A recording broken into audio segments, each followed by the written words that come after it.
Inggris, para pilot Jerman berkumpul untuk arahan terakhir. Sementara itu, setelah beberapa prajurit Angkatan Udara Kerajaan Inggris menjalankan tugasnya, Winston Churchill mengatakan bahwa mereka harus melawan dengan keyakinan dan jangan pernah menyerah. Mereka harus mempertahankan tanah air meskipun nyawa taruhannya. We are in one of the greatest battles in history.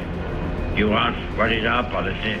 It is to wage war by sea, land, and air, with all the strength that God can give us.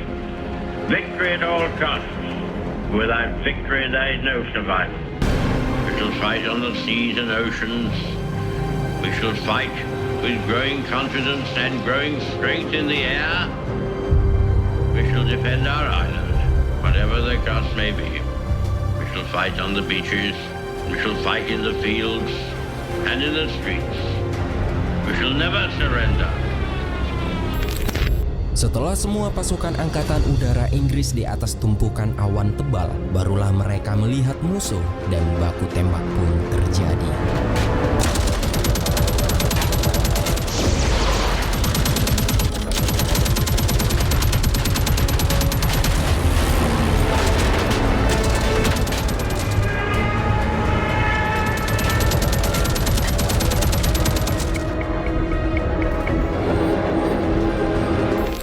Pertempuran Angkatan Udara ini pun berlangsung selama 12 minggu dan pada akhirnya di bulan September sebanyak 1.600 pesawat Jerman ditembak jatuh.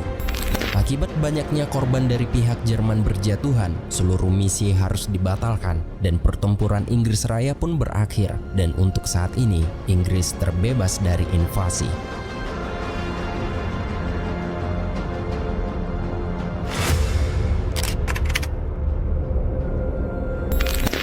Hitler bukan satu-satunya diktator yang membayangi Eropa. Italia punya orang berkuasa sendiri, yaitu Benito Mussolini, merencanakan kesepakatan dengan Hitler dan menyiapkan militernya sendiri.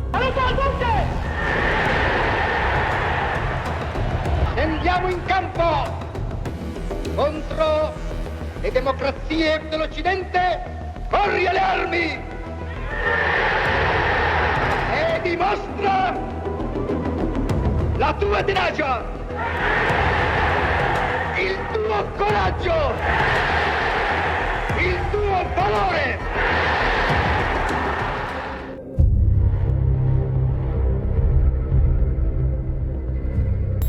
Inggris yang masih disibukkan melawan Jerman, Benito memanfaatkan untuk menginvasi Mesir, jajahan Inggris.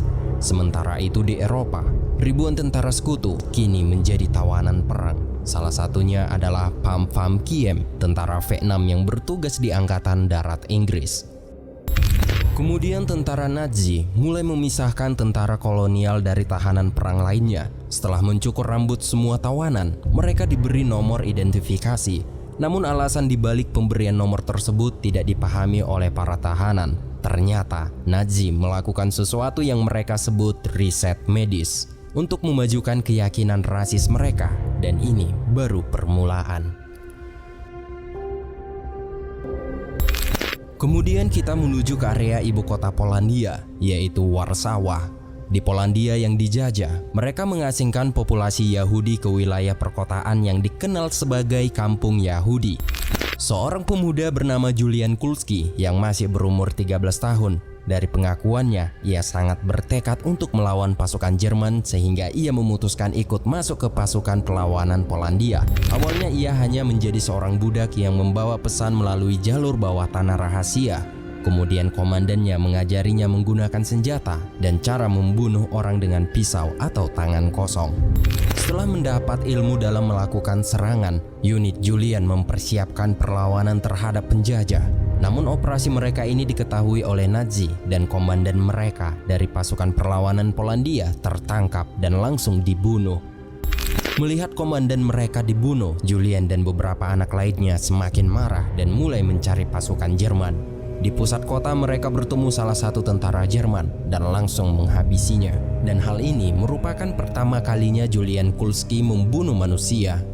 Keesokan harinya, atas kematian pasukan Jerman itu diketahui. Hal ini pun membuat para prajurit Nazi mulai melakukan pembantaian. Tahap awal, mereka membunuh 20 wanita dan anak-anak sebagai ganti atas kematian satu pasukannya. I feel responsible for the death of these poor people.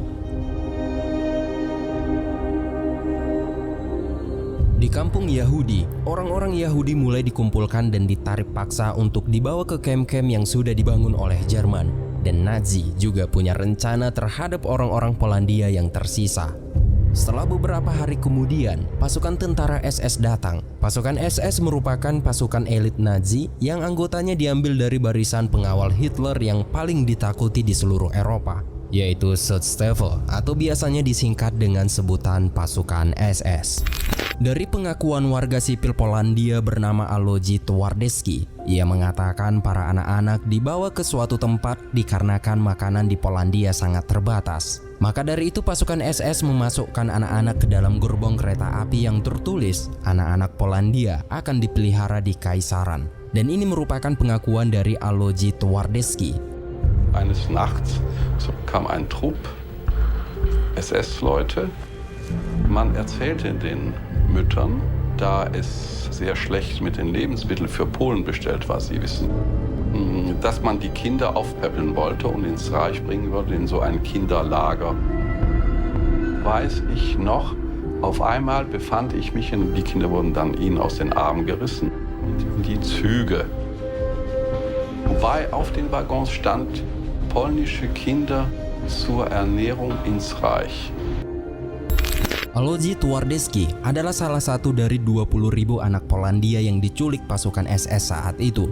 Dan ketika semua anak-anak sudah memasuki remaja, Hitler menjadikan mereka semua sebagai prajurit Jerman yang akan berperang. Deutsche Jugend, wir wollen ein Volk sein.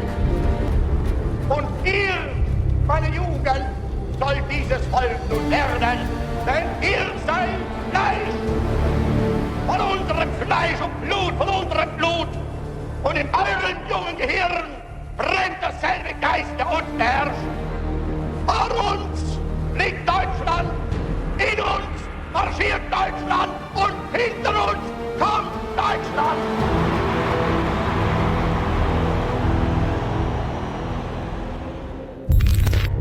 Besarnya ambisi Hitler kini sudah jelas. Dia bermimpi untuk membentuk 1000 tahun kekaisaran tanah air bagi ras unggul. Kemudian hari setelah mempersiapkan persiapan, Jerman kembali melakukan serangan ke Inggris. Dalam teror operasi militer yang baru ini, Jerman menjatuhkan bom-bom di perkotaan Inggris. German aircraft carried out a number of attacks on Great Britain last night. The raid was scattered over many parts of the country. Sementara itu, fasis Italia menginvasi Greece atau Yunani tetangganya. Troops are moving forward on all fronts after breaking through the weak Greek resistance. Sementara di luar Eropa, perang meluas. Jepang sedang dalam misi membentuk suatu tatanan baru di Asia. Mereka sudah memerangi Tiongkok.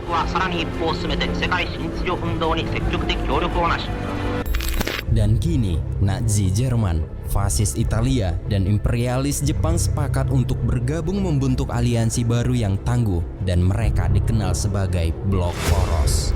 Mereka berniat menguasai dunia. Namun ada satu pihak yang perlu diperhitungkan, yaitu Uni Soviet yang memiliki pasukan terbesar di dunia. Dalam diri Joseph Stalin, ada seorang diktator yang ambisinya menyamai Hitler.